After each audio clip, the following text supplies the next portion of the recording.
नमस्कार, आप देख रहे हैं जेके 24/7 न्यूज। मैं हूं आपके साथ राजेश कुमार। वक्त हो चुका है प्राइम टाइम का, और प्राइम टाइम में आज बात घाटी पर छाया आतंक का साया। यह हम इसलिए बोले हैं क्योंकि कुछ ऐसी खुफिया जानकारियां, इनपुट हमारे हाथ लगे हैं, जिससे साफ हो चुका है कि एलओसी के उस पार, खासकर जम्मू इलाके में पाकिस्तान के आतंकी जो हैं वो आकर बैठे हुए हैं, घुसपैठ की तैयारी कर रहे हैं। इसी के साथ साथ पीओके में भी आतंकियों का जमावड़ा बना हुआ है और वो घाटी के अंदर आना चाहते हैं। लेकिन जिस प्रकार से एलओसी पे हमारे सुरक्षा बल तैनात हैं, उस वजह से आतंकियों की इतनी हिम्मत नहीं हो पा रही है कि वो भारत की दहलीज पर कदम रख सके। लेकिन बड़ी खबर यह है कि जम्मू के आसपास आतंकी देखे जा रहे हैं। इस पर चर्चा करेंगे, लेकिन शुरुआत बड़ी खबर के साथ। पाकिस्तानी इलाकों में आतंकियों का भारी जमावड़ा। इस वक्त की बड़ी खबर आपको बता दें, पीओके में मूवमेंट करते देखे गए 118 आतंकी। इस वक्त की सबसे बड़ी खबर आपको बता दें, आतंकियों को पाक सेना ने दिए विंटर क्लॉथ, यानी कि सर्दियों के कपड़े भी दिए हुए हैं। जीपीएस और हाईटेक नेविगेशन सिस्टम जो है वो भी आतंकियों को दिया हुआ है। बड़ी खबर, पाकिस्तानी इलाकों में आतंकियों का भारी जमावड़ा देखने को मिला है। इस वक्त की बड़ी खबर आपको बताएं, पीओके में मूवमेंट करते देखे गए हैं 118 आतंकी। आतंकियों को पाक सेना ने विंटर क्लोथिंग जो है वो भी दी है। जीपीएस और हाईटेक नेविगेशन सिस्टम जो है वो भी दिया है। बड़ी खबर इस वक्त की जम्मू से, पाकिस्तान इलाकों में आतंकियों का जो है पाकिस्तानी इलाकों में भारी जमावड़ा देखने को मिला है और पीओके में मूवमेंट करते 118 आतंकी देखे गए हैं। तो ये अपने आप में बहुत बड़ी खबर है, क्योंकि उनके पास खबर यह भी है कि जीपीएस और हाईटेक नेविगेशन सिस्टम जो है हाईटेक, वो भी आतंकियों के पास देखा गया है। और इसको लेकर जो है ये इस वक्त की सबसे बड़ी और अहम खबर है, क्योंकि पीओके में तो आतंकियों को देखा जाता था, लेकिन जम्मू में भी देखा गया है। उस हिसाब से देखा जाए तो अपने आप में एक बहुत बड़ी खबर इसे माना जा सकता है। और जीपीएस और नेविगेशन सिस्टम आतंकियों के पास होना, यानी कि भारत के सामने अब चुनौती डबल से भी ज्यादा होने वाली है। पीओके में मूवमेंट करते देखे गए 118 आतंकी। बड़ी खबर आपको इस वक्त की बता दें, आतंकियों को पाक सेना ने विंटर क्लॉथिंग भी दी है, यानी कि सर्दियों के कपड़े जो हैं वो आतंकियों को दिए गए हैं। इस वक्त की बड़ी खबर आपको बताएं, तो पाकिस्तानी इलाकों में आतंकियों की मूवमेंट जो है वो देखी जा रही है। बड़ी खबर इस वक्त की, बड़ी खबर इस वक्त की, तो आतंकियों को पाक ने विंटर क्लॉथिंग दिए हैं, नेविगेशन सिस्टम दिया है, हाईटेक जो सिस्टम है वो दिए हैं। आपको ये बता दें कि कब कब सीज फायर का उल्लंघन हुआ और कितना हुआ। 2020 की बात करें तो 5100 बार घटनाएं हुई। 2011 में सबसे कम, यानी कि सिर्फ 62 घटनाएं हुई थी सीज फायर की। 2012 में 114 बार पाकिस्तान की तरफ से सीज फायर का उल्लंघन किया गया। बड़ी खबर इस वक्त की आपको बताएं, और 2013 में 347, 2015 में 405 घटनाएं हुई हैं, 2017 में 971 घटनाएं सीज फायर उल्लंघन की पाकिस्तान की तरफ से की गई। 2018 में 2936 घटनाएं हुई। भाई 2019 की बात करें तो बढ़कर आंकड़ा 3168 पे पहुंच गया, और 2020 में 5100 से ज्यादा घटनाएं हो चुकी हैं। आतंक को जवाब कैसे दिया? 2014 में 110 आतंकी ढेर, 2015 में 108 आतंकी ढेर किए गए। बड़ी खबर इस वक्त की आपको बताएं, और 2016 में 150 आतंकी जो थे वो ढेर किए गए। 2017 में 213 आतंकी मारे गए। 2018 में 257 आतंकियों का खात्मा किया गया। 2017 में 220 आतंकी मारे गए, और 2018 में 271 आतंकी जो थे वो मारे गए। 2019 में 163 आतंकी जो थे वो मारे गए, और 2020 में 160 से ज्यादा आतंकी ढेर किए गए हैं। तो ये कुछ लेखा जोखा है पाकिस्तान का, और जिसपे अगले 1 घंटे तक हम चर्चा करेंगे और समझने की यही कोशिश होगी, क्योंकि जम्मू लगातार निशाना रहा है आतंकियों का।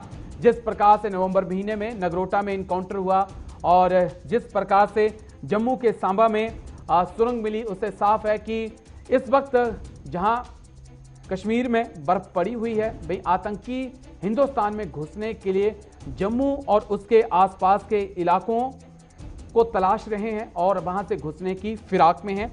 यानी कि सुरक्षा एजेंसियों के सामने जो है अब चुनौती बहुत बड़ी हो जाती है।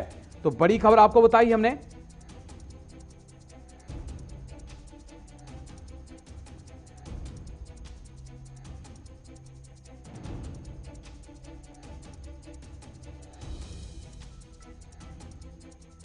इलाके में आतंकियों का बड़ा जमावड़ा देखने को मिला है।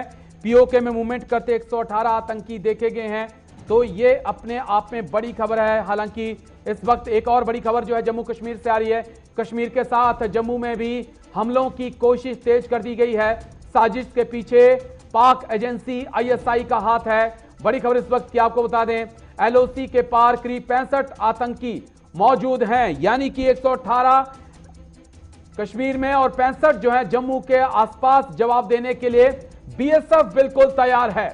कश्मीर के साथ जम्मू में भी आतंकी हमलों की कोशिश तेज की गई है। बड़ी खबर आपको इस वक्त की बताएं, साजिश के पीछे पाक सेना और आईएसआई का हाथ है। एलओसी के पार करीब 65 आतंकी मौजूद हैं और जवाब देने के लिए हाई अलर्ट पर बीएसएफ को रखा गया है। बड़ी खबर इस वक्त की, कश्मीर के साथ जम्मू में भी हमलों की साजिश जो है वो रची जा रही है और पाकिस्तान और आईएसआई की पूरी कोशिश है कि वो जम्मू के जरिए भारत में आए, दाखिल हो और आतंकी वारदातों को अंजाम दे। दरअसल खबरें ऐसी हैं कि आईएसआई के ऊपर और आतंकी संगठनों के ऊपर जो है बहुत ज्यादा दबाव है ताकि वो कोई वारदात, बड़ी वारदात हिंदुस्तान में कर सकें। लेकिन जिस प्रकार से सुरक्षा एजेंसियों ने, भारतीय सुरक्षा बलों ने आतंकियों को ढेर किया है, उससे आतंकियों की कमर टूटती हुई नजर आ रही है। तो हमारे साथ कमांडर भूषण देवान जुड़ चुके हैं। सर, सबसे पहले तो जय हिंद आपको। जय हिंद राजेश जी। कमांडर भूषण देवान, दो बड़ी अहम खबरें थी मेरे पास। एक खबर कश्मीर से थी जहां पे 118 आतंकी पीओके में बैठे हुए हैं, भारत में आना चाहते हैं लेकिन बर्फबारी ज्यादा हो चुकी है, अंदर आने की हिम्मत नहीं है और जिस प्रकार से हमारे जवान तैनात हैं वो और हिम्मत को उनके तोड़ रहे हैं। एक बड़ी खबर जम्मू से थी, वहां पर भी लगभग 65 आतंकी जो है वो देखे गए हैं जो सांबा या जम्मू के आसपास से भारत में आना चाहते हैं। पाकिस्तान की कोशिश है कि सर्दियों के इस मौसम में घुसपैठ कराई जाए और भारत में बड़े हमले को अंजाम दिया जाए, क्योंकि जिस प्रकार से भारत ने पिछले 2-3 साल से आतंकियों का सफाया किया है, अब घाटी में वो आतंकी नहीं बचे हैं जिनके नाम से दहशत हुआ करती थी और इसलिए दबाव में आईएसआई। बिल्कुल ठीक कहा राजेश जी, ये अच्छा आकलन आपका है। 2-3 साल से कई टेररिस्ट को हमने, मिलिटेंट्स को हमने मिसगाइडेड यूथ को सरेंडर भी कराया है जी। डीडीसी इलेक्शंस हमारे बहुत जोर शोर से ऑलमोस्ट 80% पार्टिसिपेशन से हुए हैं जी। और इन सब चीजों से पाकिस्तान की बेचैनी बहुत ज्यादा बढ़ रही है और उनके आंतरिक कारण भी हैं राजेश जी, आपको मालूम है। पीडीए जो उनकी पीडीएम जो उनकी है 11 पार्टी की, वो पूरा प्रेशर बनाए हुए हैं इमरान खान पे भी और मिलिट्री पे भी। बिल्कुल सर। तो मिलिट्री ने कुछ करके दिखाना है। और चौथा फैक्टर ये है कि चीन की शय पे भी पाकिस्तान काम कर रहा है जी। इतनी ठंड के अंदर भी वो कोशिशें कर रहा है जी। और इसका एक ही तरीका है, बलूचिस्तान में भी उन्होंने किया है, उनको भी वहां काफी तकलीफ है, ये भी उनका इंटरनल प्रॉब्लम है। इस सब के चलते वही बात खिसियानी बिल्ली खंबा नोचे की बातें हो रही हैं, पर मैं ये समझता हूं ये हमारे लिए एक मौका है, प्लेटफॉर्म है कि आप अगर यहां तक करेंगे और जो हमको आप मौका दे रहे हैं, हम भी कुछ भी कर सकते हैं, कहीं भी कर सकते हैं। बिल्कुल सर। पहले भी आप पे हमने सर्जिकल स्ट्राइक्स की हैं जी। अभी डीप इंटीरियर में हम जो करना चाहें करेंगे। ये उनको मैसेज मिलना चाहिए हमारी एक्शन से, हमारी कार्रवाई से। लेकिन जिस प्रकार से ये चाहे आप एलओसी की बात कर रहे हैं, हम लोग कश्मीर की बात कर रहे हैं, चाहे सांबा की बात कर रहे हैं, जिस प्रकार से कमांडर भूषण नई तकनीक अपनाई जा रही है, पहले आप रास्तों से आते थे, आप अब जमीन खोद के आतंकी जो है सुरंग बना के आते हैं। ये एक नया चैलेंज जो है खड़ा किया गया है और इसकी काट खोजना जरूरी है, क्योंकि जिस प्रकार से हमने सांबा में देखा, इतनी बड़ी सुरंग बनाई थी, ये एक चुनौती है भारत के लिए। बिल्कुल, ये 3-4 महीने पहले सुरंग पकड़ी थी बीएसएफ ने, उस टाइम हमारी बात हुई थी कि सर्च टनल कैंपेन हमारी तरफ से माउंट हो, जिसमें इजराइल के हाथ में बहुत ज्यादा, इजराइल बहुत माहिर है इस मामले में। क्यों? उनके यहूदियों ने वहां से मतलब पैलेस्टीनियंस की बॉर्डर पे बहुत उन्होंने तकलीफ की है जी। और ये इन्होंने इजराइल पे इसने बहुत पकड़ की हुई है जी। तो ये हमको कॉन्शियसली जाके सारी टनल्स को आइडेंटिफाई करना इन एडवांस, ये बड़ा जरूरी है, हमारे लिए हो गया है। और यही एक सस्टेनेबल लॉन्ग टर्म तरीका है ये नए तरकीब को पकड़ने के लिए। जी, मैं आता हूं सर आपके पास। मेरे साथ दो खास मेहमान जुड़ चुके हैं। पहले तो मेजर जनरल पीके सहगल, आपको जय हिंद। और हमारी सहयोगी आशा भी हमारे साथ जुड़ चुकी हैं जम्मू से। आशा सरवाल, सबसे पहले आपके पास भी आऊंगा, क्योंकि आपसे समझना जरूरी है। जो खबर निकल के आ रही है इस वक्त एलओसी से, वो ये है कि बीएसएफ ने बड़ी हरकत जो है जम्मू के उस पार पाकिस्तान में देखी है। लगभग 65 से 70 आतंकियों को एलओसी के पार देखा गया है। क्या अपडेट वहां से निकल पा रही है जम्मू से?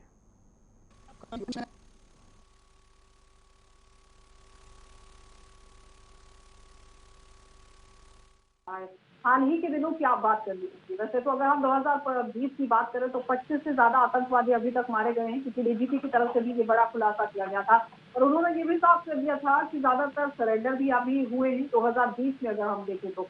लेकिन उसके साथ ही आप देखिए कि कुछ ही दिनों की बात है, अभी दिसंबर की ही बात है कि 3 आतंकवादियों को धर दबोचा जाता है और एक एक करके खुलासे जो है वो सामने आते हैं। पंच के मेंढर इलाके की बात कर रही हूँ और डब्बी गांव से इन तीनों आतंकियों को धर दबोचा गया था, जो कि पिस्टल भी लेकर पहुंचते हैं, ग्रेनेड लेकर पहुंचते हैं और कई राउंड जो है वो भी साथ लेकर पहुंचते हैं। लेकिन जब पूछताछ होती है तो एक एक करके बड़े खुलासे यहाँ पर किए जाते हैं। कहने का मतलब ये है कि अब सर्द मौसम जो है वो शुरू हो चुका है, बर्फबारी का समय चल रहा है, तो इस मौके पर पाकिस्तान लगातार जो है वो अपनी हरकत करने की कोशिश में रहता है, फिराक में रहता है। लेकिन सुरक्षा बल पूरी तरह से काम करते हुए दिख रहे हैं, जम्मू कश्मीर पुलिस जो है वो काम करती हुई दिख रही है। लेकिन बौखलाहट आप देखिए कि आतंकियों के अब किस तरह से दिख रही है। अब आतंकियों ने अपनी जो बौखलाहट है वो तस्करी पर लाना शुरू कर दिया है। यानी कि लोगों को यहाँ पर पहले भेजने की कोशिश होती थी, बैठ दस्तों एलओसी पर घुसाने की फिराक में रहता था पाकिस्तान। जब भी सीज़फायर का वॉल्यूशन होता था तो उसका मकसद यही है, ये हर कोई जानता है कि जब भी सीज़फायर का वॉल्यूशन बार बार किया जाता है उस वक्त बैठ दस्तों को अंदर घुसाने की फिराक में पाकिस्तान रहता है, इसमें कोई दोराहे नहीं है। और इस बार कुछ नया ही यहाँ पर पूरी तरह से मॉड्यूल जो है वो देखने को मिला है पाकिस्तान की तरफ से, क्योंकि हथियारों के साथ साथ आप देखिए कि ड्रग्स के भी कई ज्यादा जो खेपे हैं वो यहाँ पर बरामद करी जा चुकी है। यानी कि आज भी यहाँ पर जो हीरोइन है वो बरामद हुई है, कल भी हमने देखा था, उससे पहले भी हमने देखा कि भारी मात्रा में जो हीरोइन है वो बरामद की जा रही है। और वो क्यों यहाँ पर लाने की कोशिश की जा रही है? क्योंकि जम्मू कश्मीर के युवाओं को बरगलाने की कोशिश लगातार हो रही है। आप देखिए फेसबुक के माध्यम से युवाओं को यहाँ बरगलाने की कोशिश की जा रही है कि आतंक के रास्ते पर आप आ जाइए। यूट्यूब के माध्यम से पूरी तरह से, यानी साइबर क्राइम का पूरी निगरानी तो रखी जा रही है उसके तहत, लेकिन उसके बावजूद भी पाकिस्तान जो है वो कैसे हरकतें करने की कोशिश कर रहा है। और सबसे अहम मुद्दा यहाँ पर याजिश ये है कि समझना बहुत जरूरी है, क्योंकि अब धारा 370 और 35 से बचा नहीं, जिस मुद्दे को लेकर अंतर्राष्ट्रीय स्तर पर पाकिस्तान बात करता था, लेकिन अब मुद्दा नहीं है, मुद्दा बनाने की कोशिश की जा रही है। आप देखिए कि ज्यादा से ज्यादा जो युवा हैं वो अब आतंक का रास्ता छोड़कर मेन स्ट्रीम में लौटते हुए नजर आ रहे हैं, मुख्यधारा में लौटते हुए नजर आ रहे हैं। आप देखिए कितने भी एनकाउंटर अभी तक हुए हैं, माँ बाप की तरफ से अपील की जाती है और युवाओं ने अपने हथियार भी डाले हैं। बिल्कुल, मैं आता हूं आशा, आपके पास आता हूं। मेजर जनरल पीके सहगल, त्राल में हमने कुछ दिन पहले, 2 से 3 दिन हुए, जब देखा कि आतंकी ग्रेनेड हमला करते हैं और वहां से भाग जाते हैं, और ये कोई पहला इंसिडेंट नहीं है, इससे पहले भी ऐसी चीजें देखने को मिली हैं। ये इस बात का संकेत घाटी से मिल रहा है कि लीडरशिप की आतंकियों के पास कमी है। जो लीडरशिप था 2016 के बाद से भारत ने उस लीडरशिप को खत्म कर दिया है आतंकियों की। अब आतंकी 30 और 40 दिन से ज्यादा जी नहीं पाता है अगर वो सुरक्षा बलों के रडार में आ जाता है। आतंकियों की भारी कमी है और घाटी के लोग अब आतंकी राह पे चलना नहीं चाहते, और यही वजह है कि पाकिस्तान के ऊपर बहुत ज्यादा दबाव है कि घाटी में आतंक भेजे और आतंकी वारदात कराए। पिछले कुछ सालों में हमने तकरीबन 80 से 85% जो आतंकी हैं उनको मार गिराया है जी उनकी लीडरशिप 90% डिस्ट्रॉय हो चुकी है, उनका मोरल एंड मोटिवेशन खत्म हो चुका है, जी वो सेना का मुकाबला तो कर ही नहीं सकते, इसलिए वो ग्रेनेड फेंक के भाग जाते हैं। और अक्सर आप देख रहे हो ग्रेनेड जो है सिविलियंस उसको ज्यादा नुकसान पा रहे हैं, जान और माल का नुकसान सिविलियंस को हो रहा है बजाय की फौज को। वो फौज को ही अटैक करते हैं सीआरपीएफ को या जेके पुलिस को, क्योंकि साफ तौर पे जानते हैं कि फौज को अटैक करना मतलब उनके लिए एक किस्म से 100% इन्विटेशन टू डेथ है।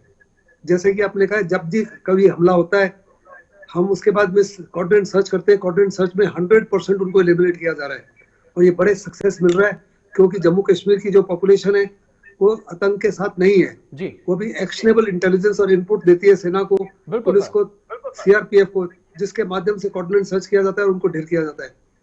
इसके अलावा 2-3 चीजें और मैं बताना चाहूंगा जी। जो पाकिस्तान कर रहा है। हर साल जब जम्मू कश्मीर में जबरदस्त बर्फबारी होती है और पास बंद हो जाते हैं तो उसकी कोशिश होती है जम्मू के रास्ते से आतंकवादियों को भेजा जाए।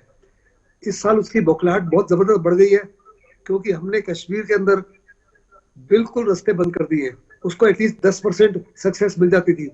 अभी अगर आप देखो तो हर दिन वो तकरीबन 12 से 15 सीज फायर वायलेशन कर रहा है, उसका सक्सेस रेट 1 या 2% रह गया जी। यानी दूसरे लफ्जों में घाटी के अंदर तो आतंकवादियों को दाखिल कर ही नहीं पा रहा। बिल्कुल। और इसी वजह से उसकी अभी कोशिश है कि ज्यादा से ज्यादा कोशिश की जाए जम्मू के रास्ते से। जम्मू के रास्ते में भी हम एब्सोल्युटली चौकन्ने हैं, किसी भी हालत में उसको सक्सेस नहीं मिलेगी, चाहे वो सुरंग का इस्तेमाल कर ले, चाहे ओवरग्राउंड ड्रोन्स का इस्तेमाल कर ले, जिसका इस्तेमाल करना चाहे कर ले, हम हर प्रकार से चौकन्ने हैं। हमारी मजबूती 100% बढ़ चुकी है, हमारी इंफॉर्मेशन शेयर इंटेलिजेंस गैदरिंग बढ़ चुकी है। इसका श्रेय कहीं ना कहीं जम्मू कश्मीर के जो लोग हैं उनको भी जाता है, क्योंकि जिस प्रकार से ये लोग सहयोगी बने हैं, जिस प्रकार से सेना को इनपुट दिए जा रहे हैं, उसकी वजह से ही इतने बड़े बड़े इनकाउंटर भी हो पाए हैं। कोई शक नहीं, जम्मू कश्मीर की पॉपुलेशन जो है उनका आतंकवाद से मुंह को किसी प्रकार से सपोर्ट नहीं करते। पहले वो सपोर्ट करते थे पैसे की वजह से जी। जब से उनका पैसे का बंदोबस्त बंद हो गया है, उसी को लेकर वो हमको इन्फॉर्मेशन डिनाई करते थे, उनको इन्फॉर्मेशन हमारे बारे में देते थे। अभी सारी की सारी इन्फॉर्मेशन जो मैं कह रहा हूँ एक्शनेबल इंटेलिजेंस इनपुट हमको देते हैं कि फलाने गांव के फलाने घर में फलाने मंजिल के ऊपर 3 या 4 आतंकी छुपे हुए हैं जी। सो इसलिए जब कोऑर्डिनेट सर्च करते हो तो you know exactly the place जहाँ पे वो छुपे हुए हैं और आप उनको आसानी से ढेर कर रहे हो। अगर आप देखो कोलेटरल डैमेज नहीं हो रहा, कोई सिविलियन कैजुअलिटीज जानवर माल का नुकसान नहीं हो रहा, फौज को भी या पुलिस को भी जेके या सीआरपीएफ को भी नुकसान आगे से बहुत कम है।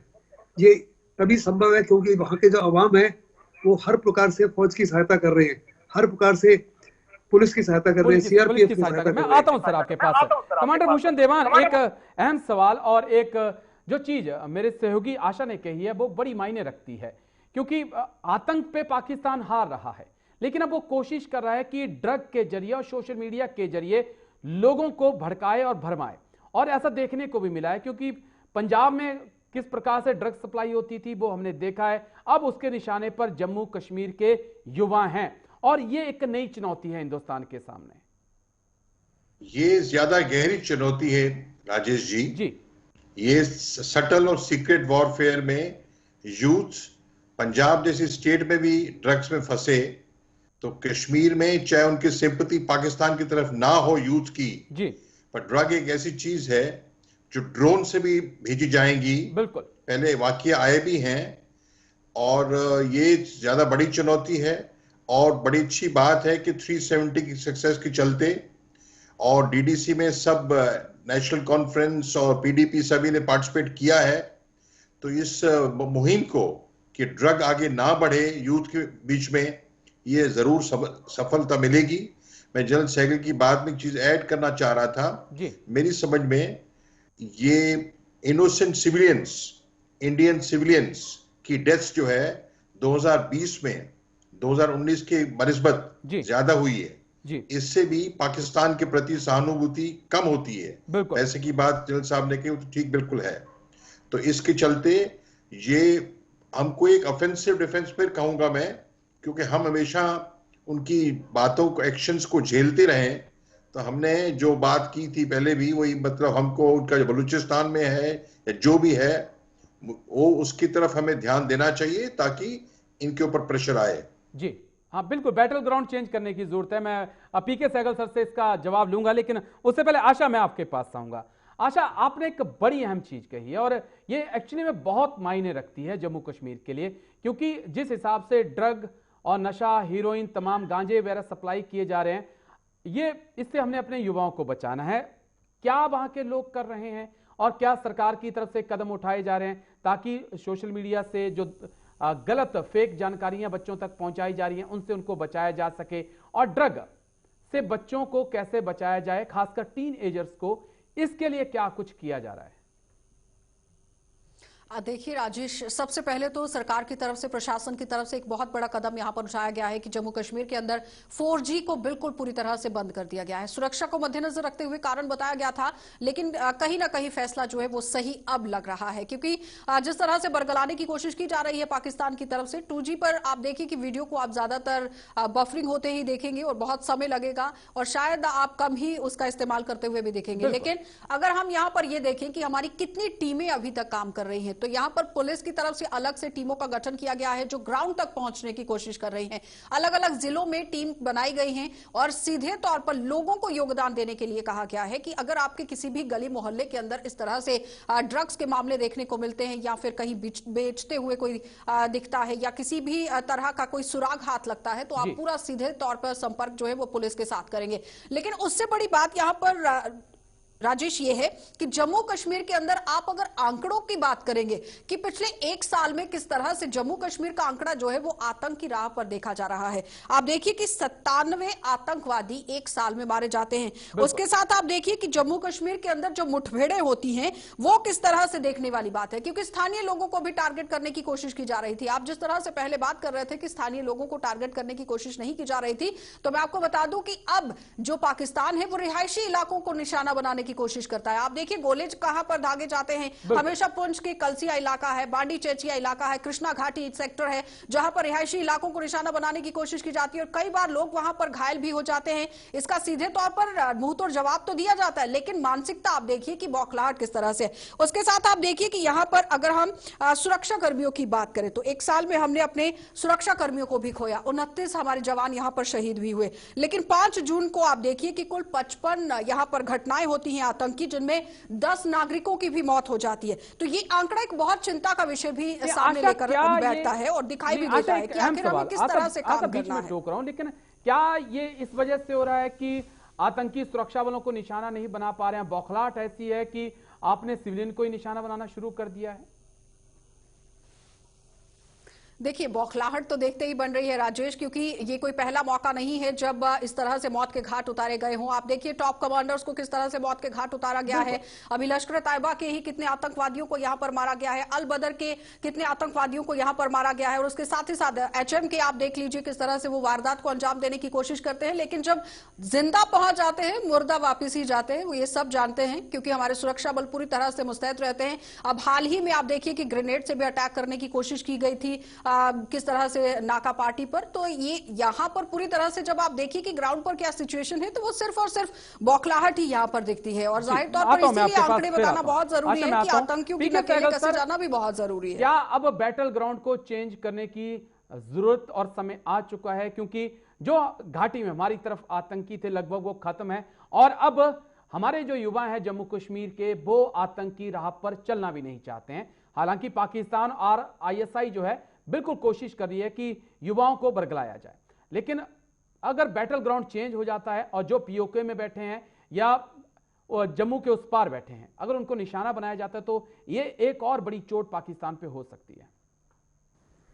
देखो बैटल ग्राउंड तो चेंज हो चुका है जी, लेकिन इसका वर्णन टीवी पे नहीं किया जा सकता, खास करके एक सीनियर डिफेंस एक्सपर्ट के माध्यम से। लेकिन मैं यकीन दिलाना चाहता हूँ बैटल ग्राउंड चेंज हो चुका है। डिप्लोमेटिकली, पॉलिटिकली, इकोनॉमिकली हमने पाकिस्तान को बिल्कुल आइसोलेट कर दिया है, और केवल मॉरल सपोर्ट नहीं हम दे रहे, बलूचिस्तान के POK और सिंध के लोगों को मॉरल सपोर्ट के साथ साथ हम diplomatic support, political support, economic support भी दे रहे हैं। और कुछ हद तक हो सकता है कि कुछ हद तक मिलिट्री सपोर्ट भी दिया जा रहा हो in terms of weapons and others, but इसका मैं वर्णन नहीं करना चाहूंगा टीवी पर। But all is fair in love and war. Pakistan हर प्रकार से हमारे को नुकसान पहुंचाने की कोशिश कर रहा है। हमने साफ तौर पे क्लियर कट शब्दों में बता दिया है कि हम आपको घुसकर मारेंगे, जैसे कि हमने दो बारी किया, एक बारी उरी के बाद में, दूसरा पुलवामा के हमले के बाद में। बिल्कुल जो आतंकी इकट्ठे कर रहा है, हमको उनकी मिनट टू मिनट इंफॉर्मेशन है। We are following them and keeping track of them. जिस दिन आवश्यकता पड़ी उन तमाम को हम एक ही समय में ढेर कर सकते हैं। We have the means and we have the wherewithal and the government is decisive, the army is strong, the BSF is strong, we know what we got to do. और पाकिस्तान को बड़ा क्लियर मैसेज है कि अगर हमको ललकारा या हमको छेड़ा तो हम चुप नहीं रहने वाले। और अगर देखो तो हिंदुस्तान की वजह से ही आए दिन पीओके में बहुत बड़े पैमाने पर पाकिस्तान के खिलाफ नारे लग रहे हैं, पाकिस्तान के खिलाफ बड़ा कुछ होना शुरू हो रहा है। इसी माफिक बलूचिस्तान में चीन के सीपेक को हमला किया जा रहा है हर दूसरे तीसरे दिन। पाकिस्तान की फौज के ऊपर हमले होने शुरू हो गए, पाकिस्तान के सिपाही मारे जा रहे हैं। ये मैं नहीं बोलना चाहूंगा कि कुछ डायरेक्ट सपोर्ट हमारी तरफ से है, लेकिन मैं ये कह रहा हूँ कि बैटल ग्राउंड चेंज हो चुका है। बिल्कुल, बैटल ग्राउंड की कार्रवाई नहीं कर रहे जो पहले करते थे। जी, उसका दबाव भी दिख रहा है इमरान खान के ऊपर और जनरल बाजवा के ऊपर। अब कमांडर भूषण, मैं आपके पास आ रहा हूं। और बैटल ग्राउंड तो चलिए चेंज हो चुका है, अब अहम बात ये आ जाती है कमांडर भूषण की आतंकी भी बदल चुके हैं। अब आतंकी कश्मीर के आतंकी नहीं रहे हैं। अब पाकिस्तान भी अपने आतंकियों पे भरोसा नहीं कर रहा है। अब टर्की से आतंकी आ रहे हैं, सीरिया से आतंकी आ रहे हैं और एर्दोगन आतंकियों को भेज रहा है, चीन उनका सपोर्ट कर रहा है। तो किस प्रकार की इस चुनौती को आप आगे देखते हैं? अब ये चुनौती भारी है जी, चैलेंज हमारे लिए ज्यादा है। और एक चीज मैं और देख रहा हूं, आप देखिए अप्रैल मई में जब दोबारा ठंड एलएसी की तरफ भी कम होगी और एलओसी की तरफ भी कम होगी, तो हमारे लिए टू वॉर का चैलेंज हो जाता है। तो वो उसके चलते हमें जो भी करना है इन 3-4 महीने में बहुत डिसिसिव और फोर्सफुल कार्रवाई करनी है ताकि ये मुद्दा खत्म हो। और एक चीज मैं ये कहना चाहता हूं, जो आशा जी ने अच्छा आंकलन दिया है, जम्मू की वास्तुस्थिति के बारे में बताया है, धीरे धीरे ये नौकरियां, इकोनॉमिक डेवलपमेंट जेएनके की 370 के हटने के बाद जैसे बढ़ेगा, और आशंका ये भी और आशा ये भी है कि 2021 के अंदर ही जेएनके के अंदर असेंबली के चुनाव भी हों, तो इसके चलते ये प्रोसेस इंटीग्रेट करने का, यूथ को, लोकल जेएन यूथ को इंटीग्रेट करने का मेन स्ट्रीम में ये प्रोसेस मोमेंटम पकड़ेगा। पर हमारे पास विंडो ऑफ अपॉर्चुनिटी 3-4 महीने की है। हमें बहुत एक्टिव कार्रवाई करके इसको न्यूट्रलाइज करना है और इंटीग्रेट करना है। और वो बॉर्डर चेंज हुआ है, बैटल ग्राउंड चेंज हुआ है, उसको हम फुल स्केल पे आगे बढ़ा के उसको इंपैक्ट उसका पूरा ले आए, ताकि अप्रैल मई में अगर एलएसी दोबारा खुलता है चीन की तरफ से तो हम स्ट्रॉन्ग पोजीशन में हैं, एलओसी की तरफ बंधे हुए नहीं हैं। बिल्कुल। लेकिन मेजर जनरल पीके सहगल, एक बड़ा अहम सवाल इस बात का हो जाता है अब कि डीडीसी चुनाव हुए, बड़े शांतिपूर्वक तरीके से हुए, जम्मू कश्मीर के लोगों ने बढ़ चढ़कर हिस्सा लिया, इसकी तारीफ होनी चाहिए। आतंकियों की तरफ से धमकाने की भी कोशिश की गई, लेकिन फिर भी लोग नहीं माने। ये इस चीज का गवाह है कि लोग अब लोकतांत्रिक व्यवस्था के साथ और भारत के साथ विकास करने के लिए आगे बढ़ना चाहते हैं। और ये तमाम चीजें जहां हमारे लिए अच्छी हैं, भाई इमरान खान और बाजवा इन चीजों को पचा नहीं पा रहे हैं कि आखिरकार ये हो क्या रहा है जम्मू कश्मीर में। देखो, जम्मू कश्मीर में इलेक्शंस को इंटरफेयर करने के लिए पाकिस्तान की आर्मी, पाकिस्तान की सिविल डिस्पेंसेशन और आईएसआई ने बड़ी जबरदस्त कोशिश की, धमकियां दी, कुछ सरपंचों को या कुछ कैंडिडेट्स को मौत के घाट में उतारा, लेकिन उसके बावजूद बड़े पैमाने पर वोटिंग हुई। खास करके जो वोटिंग हुई है, आप देखो पिछले कुछ सालों में सबसे ज्यादा परसेंटेज ऑफ वोट इस बार हुई है।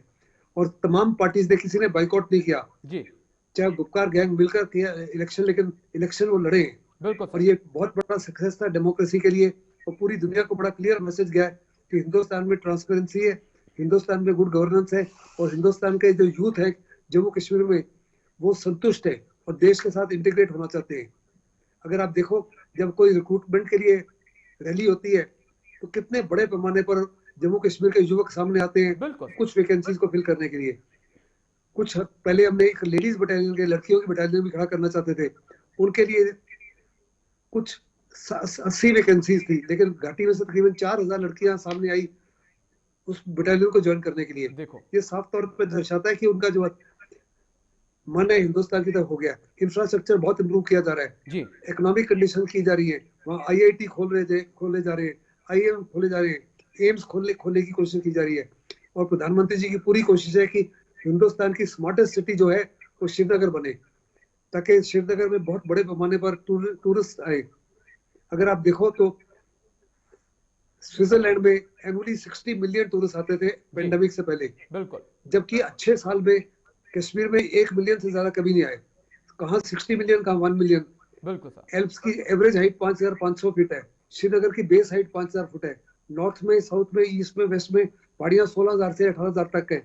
We got the finest alpine forest, we got the finest rivers, 6 rivers Jammu Kashmir के जो इंडस वैली में ट्रीटी में कवर होते हैं।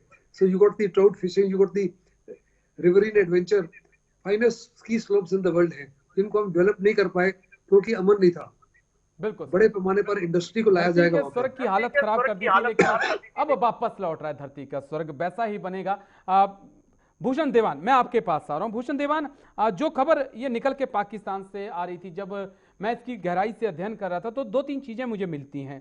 कहा जाता है कि विंटर क्लॉथ दिए जा रहे हैं, जीपीएस दिया जा रहा है, नेविगेशन सिस्टम जो है वो आतंकियों को दिया जा रहा है। ये सब चीजें तो शायद या तो आर्मी यूज करती है, जो अब आतंकियों को दी जा रही हैं। तो इसका क्या मतलब है सर? वही मतलब है कि उनको जिस बेचैनी और बौखलाहट को ओवरकम करना है जी, तो जिसे कहते हैं ना, everything is fair in love and war. बिल्कुल सर। और हर तरीके उन्हें एन केन प्रकारेन वो तो करना है, उन्होंने वो करेंगे। मैं आपकी अटेंशन एक छोटी सी चीज पे और लेके आना चाह रहा हूं जी। अभी ट्रंप साहब यहाँ अमेरिका के अंदर हाउस ऑफ रिप्रेजेंटेटिव्स ने जी 55 मिलियन डॉलर एड पाकिस्तान को सैंक्शन किया है। ठीक है, तो मेरी समझ में ये भी आ रहा है कि हालांकि अफगानिस्तान से विड्रॉ कर रहे हैं वो जी, पर मेरी समझ में जो पाकिस्तानी जनरल्स हैं उनका झुकाव और रुझान काफी फिर अभी भी अमेरिका की तरफ है। तो उस पैसे से उनके साथ एक एका बनाना और चाइनीज इन्फ्लुएंस को कम करना, ये मेरे को डेवलपमेंट नजर आ रही है जो हमारे फेवर में है जी, और हो रही होगी। तो अमेरिका पाकिस्तान का ये शुरू से रहा है जी, मुशर्रफ जी का भी रहा है, run with the rabbit, Hunt with the hound. तो दोनों तरफ से वो मलाई खाने की उनकी आदी है, क्योंकि उनकी पोजीशन ही ऐसी है। बिल्कुल है अभी देखिए ये भी और बात, रूस और चीन की वजह से पाकिस्तान रूस के क्लोज आ रहा है, बिल्कुल, इसलिए अमेरिका उसको हटाने के तरीके में एक्शन ले रहा है। और नहीं तो क्या, ईरान पाकिस्तान कट्टे मिलते हैं, मुश्किल होती है। पाकिस्तान गरीब देश है तो अमेरिका के पैसे से वो घुसपैठ करके चीज को कमजोर, चीन के इन्फ्लुएंस को कमजोर कर सकता है, होगा। लेकिन क्या ये पैसा हमारे खिलाफ इस्तेमाल नहीं होगा? देखिए मेरी समझ में वो दिन और थे जी, जब पाकिस्तान की स्ट्रांग पोजीशन थी, हमारी पॉलिटिकल लीडरशिप की भी जो भी सर्जिकल स्ट्राइक के समय F-16 इस्तेमाल हमारे खिलाफ किया गया था, इसलिए मैं समझ रहा हूं, पर वो आर्मामेंट नहीं दे रहे हैं जी। और अभी जो है अभी उनकी पोजीशन बहुत खराब है जी, और वो टूट रहे हैं, और because determined political leadership and response from India, जी, इसकी वजह से वो चीजें नहीं है अभी। नहीं है। मैं फिर आता हूं आपके पास। मेजर जनरल पीके सहगल, एक बड़ा अहम सवाल इस बात का भी है कि इस वक्त इमरान खान और बाजवा के ऊपर बहुत ज्यादा दबाव है। पाकिस्तान की जनता ने पहली बार पाकिस्तान आर्मी के खिलाफ झंडा बुलंद करके रखा है। और आज ही जब मैं पढ़ रहा था तो मरियम नवाज ने साफ कह दिया कि 31 जनवरी तक आपको कुर्सी से हटना होगा इमरान खान को। तो क्या ये चीजें, इस चीज का दबाव है इमरान खान के ऊपर कि भारत के अंदर कुछ करवा के वो अपनी देश की जनता का ध्यान भटकाना चाहते हैं और ये दिखाना चाहते हैं कि बदले में जब भारत ने कुछ किया तो हम पीड़ित हैं? देखो, चाइना और पाकिस्तान दोनों की कोशिश है कि किसी ना किसी तरीके से वहां के अवाम को अपने साथ जोड़ा जाए, लेकिन पाकिस्तान के जितनी भी अपोजिशन पार्टीज हैं उन्होंने गठबंधन बना लिया है जी। उनका असली टारगेट जो है बाजवा है और आईएसआई के चीफ है जी। इमरान तो एक किस्म से मीडियम है उनको टच करने का। पहले वो कह रहे हैं कि इमरान को कुर्सी से हटाएंगे, इमरान को बचाने के लिए पाकिस्तान की आर्मी और आईएसआई की पूरी कोशिश है, लेकिन वास्तव में वो कोशिश जो है सफल होती नहीं नजर आ रही। और उसके बाद उनका टारगेट होगा बाजवा और आईएसआई चीफ। अगर आप देखो, नवाज शरीफ बार बार कह रहे हैं कि अगर पाकिस्तान की जो ये बुरी हालत हुई है, इसका मुख्य कारण है वहाँ की आर्मी और आईएसआई। जी, उन्होंने कहा कि आईएसआई और पाकिस्तान की आर्मी जो है सिविलियन गवर्नमेंट को फंक्शन ही नहीं करने देती, हर चीज में दखलंदाजी कर रही है, प्रोफेशनलिज्म नाम की चीज ही नहीं है। इसलिए और वहाँ का अवाम भी आहिस्ते आहिस्ते समझना शुरू हो गया कि उनकी सारी मुसीबत की जड़ पाकिस्तान की आर्मी और आईएसआई है।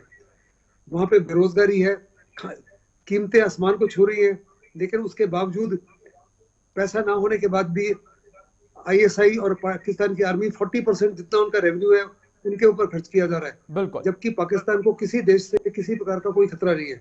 ना अफगानिस्तान हमला करना चाहता है, ना ईरान हमला करना चाहता है, ना हिंदुस्तान हमला करना चाहता है, लेकिन पाकिस्तान जो है वो इन तमाम देशों के खिलाफ कार्रवाई करना चाहते हैं आतंकवाद के माध्यम से। और जब तक उसको चीन की बैकिंग जबरदस्त रहेगी, ये आतंकवाद आसानी से बंद नहीं होने वाला। जी, अमेरिका की बड़ी कोशिश है कि कंप्लीटली चाइना के लैब पे मत उसको पुश किया जाए, लेकिन उसके बावजूद भी पाकिस्तान अपनी बेवकूफी की वजह से, अपनी आर्मी की बेवकूफी की वजह से आए दिन और पाकिस्तान चाइना का क्लाइंट स्टेट बनता जा रहा है। बिल्कुल। लेकिन कमांडर भूषण देवान, मैं लौटता हूं सर आपके पास। कमांडर भूषण देवान, क्या ये वो डर है जो पाकिस्तान की आर्मी अपनी जनता को दिखाती है और खुद को मजबूत करती है, जैसा कि पीके सहगल सर ने भी कहा कि हिंदुस्तान हम पे हमला कर सकता है, और जिसकी वजह से वो आज भी बनी हुई है, और जितनी पाकिस्तान में सरकार की नहीं चलती उतनी जो है फौज की वहां पे चलती है, क्योंकि डर भारत का है। बिल्कुल राजेश जी, ये बहुत पुरानी बात है, बिल्कुल ठीक कही आपने। हर देश के पास आर्मी होती है जी, और पाकिस्तान आर्मी के पास एक देश है जी, समझ रहे हैं जी, और वो अपना वजूद बनाने के लिए, पैसा लूटने के लिए, उन्होंने तो ये इंडिया अटैक करने वाला है इसकी बोगी तो जारी रखनी है जी, नहीं तो उनकी कुर्सी और एक दिन भी नहीं चलेगी। ये सिक्का चलाने के लिए हम चलते आए हैं, पुरानी बात है, पर मेरी समझ में अब वो दिन खत्म होने को आ रहे हैं। क्यों? इंटरनल डाइसेंशंस, डिस्टर्बेंसेस, बलूचिस्तान, सिंध, ये इतने बढ़ रहे हैं, अब वो चीज चलेगी नहीं, चीजें खत्म हो रही हैं, और ये इसी में हमारा होप है, और हमें क्विकली इसको इनकैश करके वही बैटल ग्राउंड चेंज करके और फोर्सफुल एक्शन लेके आगे बढ़ना है। बिल्कुल। लेकिन पीके सहगल सर, एक और बड़ी अपडेट जो निकल के पाकिस्तान से आ रही है उस पर आपका कमेंट लेना बहुत जरूरी है। खबरें ऐसी भी आ रही हैं कि इमरान खान को फेल होता हुआ देखकर बाजवा अपने पास चीजों को ले सकते हैं, यानी कि मुशर्रफ जो करके गए थे वो अब बाजवा इमरान खान के साथ कर सकते हैं। अगर ऐसा कुछ होता है तो भारत के लिए कितनी बड़ी राहत और कितनी बड़ी चिंता? देखो, बाजवा इस वक्त की गलती नहीं करेंगे जी, ना ही उनको चीन इस वक्त की कार्रवाई करने देगा जी। वो जमाने चले गए कि पाकिस्तान की आर्मी को सपोर्ट कर रहा था America always supported dictators, but इस समय अमेरिका जो है बिल्कुल उनके खिलाफ है। चीन भी नहीं चाहेगा कि वहां पे डिक्टेटर आए, और ना ही वहां की आवाम एक्सेप्ट करेगी। सिविलियन गवर्नमेंट की रेपुटेशन बिल्कुल खत्म हो चुकी थी, और उस समय जब मिलिट्री रूल आया था, मुशर्रफ वगैरह आए थे, तो एक किस्म से खुशी की लहर उठ खड़ी हुई थी। चाहे नवाज शरीफ को भी हटाया गया था तो खुशी की लहर उठ खड़ी हुई थी। अभी अवाम साफ तौर पे जानता है कि उनकी मुसीबत की जड़ उनकी पाकिस्तान आर्मी और आईएसआई है। आए दिन देखो, बलूचिस्तान में, सिंध में, पीओके में, माइनॉरिटी कम्युनिटीज में लोग गायब हो रहे हैं, लोगों को मारा जा रहा है, उनके खिलाफ हर प्रकार की गलत कार्रवाई की जा रही है, उनकी जमीनें ली जा रही हैं, उनके बच्चों को, लड़कियों को कन्वर्ट करके जबरदस्ती उनके साथ शादी की जा रही है। बिल्कुल सर। तो यानी दूसरे लफ्जों में पाकिस्तान के हर प्रोविंस सिवाय पंजाब को छोड़ के पंजाब के खिलाफ है, और पाकिस्तान काफी से ज्यादा मुसीबत में है। ऐसे में मुझे नहीं लगता कि बाजवा और अपने ऊपर मुसीबत लेंगे, क्योंकि Bajwa is not acceptable to the country any longer. जी, जैसे कि मैंने कहा कि अटैक बाजवा के ऊपर, आईएसआई के ऊपर है, इमरान खान तो वहां पहुंचने के लिए रास्ता है। बिल्कुल। वो हर हालत में आर्मी को और आईएसआई को बैरक में भेजना चाहते हैं, लेकिन वास्तव में ये सक्सेस मिलने के लिए वहां के अवाम को कम से कम 8-10 साल और मेहनत करनी पड़ेगी। पाकिस्तान आर्मी जो है बहुत बड़े पैमाने पर छा गई हुई है, हर क्षेत्र में छाई हुई है, चाहे वो इकोनॉमिक स्फीयर हो, चाहे पॉलिटिकल स्फीयर हो, चाहे डिप्लोमेटिक स्फीयर हो, चाहे इंडस्ट्रियल स्फीयर हो, चाहे वहाँ का कारोबार हो, सबका सब में आर्मी बहुत बड़े पैमाने पर इन्वॉल्व है। उनकी इन्फ्लुएंस को खत्म करना काफी ज्यादा मुश्किल है, लेकिन उसके बावजूद अभी अवाम ने एक किस्म से मन बना लिया है कि पाकिस्तान की आर्मी के पर काटने हैं। जी, चलिए मैं फिर आता हूँ। जी, मैं आता हूं सर, आपके पास समय है, मेरे पास अभी और भी। कमांडर भूषण देवान, एक चीज और जिसमें मुझे आपका रिएक्शन चाहिए होगा, शियाओं की हत्या पाकिस्तान में लगातार जारी है, जो अपने आप में चिंता की बात है। इमरान खान न्याजी भारत के बारे में ना जाने कहां से कौन सी खबरें लाता है और क्या कुछ कहता है, लेकिन अपने देश की हालत नहीं देखता। वहां पे शियाओं को मारा जा रहा है और पाकिस्तानी जनरलों की से तो पीओके के लोग तंग आ चुके हैं। जो भी पीओके में पंजाबी जनरल वहां से आता है उसकी तो उनसे तंग है, उनकी बगावत करते हैं। पुलिस और सेना के बीच में मनमुटाव देखने को मिल जाता है। तो इन चीजों को आप कैसे देखते हैं? ये पूरी निशानियां हैं एक टूटती स्टेट की, एक टूटती कंट्री की, एक टूटते तंत्र की। हर चीज में डिविजन्स हैं, आर्मी के अंदर भी डिविजन्स हैं। पूरा पाकिस्तान एक बिना पे बना हुआ है जी, जिस बिना पे कोई बिना है ही नहीं जी, कोई फाउंडेशन है ही नहीं जी, तो चल रहा है। अब वो टूट रहा है। खाली वो एक अननेचुरली क्रिएटेड स्टेट है, न्यूक्लियर इस्लामिक बॉम्ब और ये सब बातें ओवैसी ने उनको खड़ा नहीं किया जी, और सुन्नी शिया की बातें जो आपने की हैं जी, वो तब इस्लामिक वर्ल्ड के अंदर ही टूट रहा है मामला जी। तो ये इनकी वाइबल स्टेट हम बहुत सालों से कहते आए, Pakistan is not a viable state और अब ये नजर आ रहा है, ये कार्यान्वित होगा। पर मैं छोटी सी चीज ये कहना चाहता हूं जी, अगर अभी होगा नहीं ऐसा, but strong general like Musharraf ji, अगर गद्दी में हो, आप देखिए इतिहास उठा के, भारत के लिए अच्छा है। कारगिल किया, कौन था प्रधानमंत्री? नवाज शरीफ। गद्दी में चढ़ने के लिए मुशर्रफ ने किया, पर चढ़ने के बाद आपको पता होगा मनमोहन सिंह के साथ भी, वाजपेयी जी के साथ भी अच्छी सुलह होने वाली थी। एलओसी को इंटरनेशनल बॉर्डर बनने वाला था। वो तो आपको क्यों, जो मजबूत लीडर होता है ना, अभी वहां मजबूत इंडिया पाकिस्तान में कोई है नहीं, मजबूत लीडर होता है वो अनपॉपुलर डिसीजन भी, लॉन्ग टर्म बेनिफिट के डिसीजन भी ले सकता है, आराम से क्योंकि हमको इतना खर्चा पड़ रहा है जी, तो पाकिस्तान जी, भी bleed हो रहा समय है। कम होता जा रहा है सर। एक लास्ट सवाल पीके सहगल सर आपसे, और वापस उसी मुद्दे पे लौटूंगा, जम्मू कश्मीर के मुद्दे पर। उस पर एक आखिरी रिएक्शन मैं आपसे लेना चाहूंगा। ये जो आतंकी एलओसी के पार दिखाई पड़ रहे हैं सर, ये हमारे लिए कितनी बड़ी चुनौती हैं और इनसे कैसे निपटा जा सकता है? देखिए, इस पार आएंगे मारे जाएंगे, लेकिन एक लंबा इंतजाम इनका क्या हो सकता है? देखो, ये हमारे लिए बिल्कुल भी चुनौती नहीं है जी, जैसे कि मैंने कहा, हर साल जब बर्फबारी होती है तो घुसपैठ की कोशिश हो जाती है, पंजाब के माध्यम से, राजस्थान के माध्यम से, गुजरात के माध्यम से, या इंटरनेशनल बॉर्डर जम्मू कश्मीर के सांबा वगैरह के माध्यम से। जितने भी वीक स्पॉट्स थे जिनके माध्यम से इन्फिल्ट्रेशन होती थी, उन सबको कंप्लीटली ब्लॉक कर दिया गया है। बिल्कुल। सुरंगें भी कोई नई चीज नहीं है, हर साल सुरंगें उनकी मिलती थी, राजस्थान में भी मिलती थी, गुजरात में भी मिलती थी, पंजाब में भी अनेकों बारी मिली है, जम्मू कश्मीर में भी कुछ हद तक मिली है। लेकिन हमने अनअटेंडेड ग्राउंड सेंसर लगा दिए, इसराइल से लेकर जो ग्राउंड के नीचे की कार्रवाई है उसको भी डिटेक्ट कर सकते हैं, उनकी जो मूवमेंट पानी के माध्यम से है उसको भी डिटेक्ट कर सकते हैं। इतने बड़े पैमाने पर अभी नहीं लगाए गए। दूसरा, जैसे मैंने कहा, हमारी सर्विलेंस कैपेबिलिटी बहुत बढ़ चुकी है। वो आतंकवादियों की हर समय हमको पोजीशन मालूम है, उनके कैंप्स मालूम है। बिल्कुल। और जिस दिन सरकार ने फैसला कर लिया, एक ही दिन में उन तमाम आतंकवादियों को ढेर किया, काम जो है खत्म है उनको। चलिए, बहुत बहुत शुक्रिया सर, आप दोनों खास मेहमानों का। डॉक्टर भूषण देवान, आपका भी बहुत बहुत शुक्रिया। मेजर जनरल पीके सहगल सर, आपका भी बहुत बहुत शुक्रिया। और मेरी सहयोगी आशा सरवाल का भी बहुत बहुत शुक्रिया मेरे साथ इस खास चर्चा में जुड़ने के लिए। तो घाटी पर बेशक आतंक का साया जो है छाया हुआ है, लेकिन भारतीय सुरक्षा बलों के हौसले इतने बुलंद हैं कि अगर वो एलओसी के इस तरफ आएंगे तो वहीं पर जमीन में गाड़ दिए जाएंगे, फिर आतंकी पाकिस्तान के हों या तुर्की के हों। मेरे साथ इतना ही। देश और दुनिया की खबरों के लिए बन रही है हमारे साथ।